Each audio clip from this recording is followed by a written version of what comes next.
ছোটবেলায় সবাই বলতো আমার কপাল খুব ভালো, আমার দুটো গার্লফ্রেন্ড।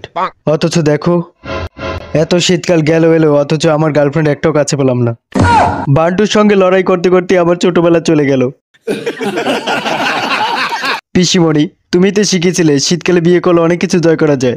তোমার সে কথা আমি আজও ভুলিনি বলেই ঘরে বউকে ছেড়ে তোমার মেয়েকে এসে পটিয়েছি। আমি চাইলেই ওকে বিয়ে করতে পারতাম, কিন্তু না, আমি শীতকালের অপেক্ষায় ছিলাম। আজ তুমি নিজেকে তোমার মেয়ের জায়গায় দাঁড় করিয়ে দেখো। সেদিন যদি তুমি শীতকালে বিয়ে না করতে, তাহলে আমি তোমার মেয়ের হাত ধরে দাঁড়িয়ে থাকতাম না। হ্যাঁ মা, পানিটা গরম হয়েছে?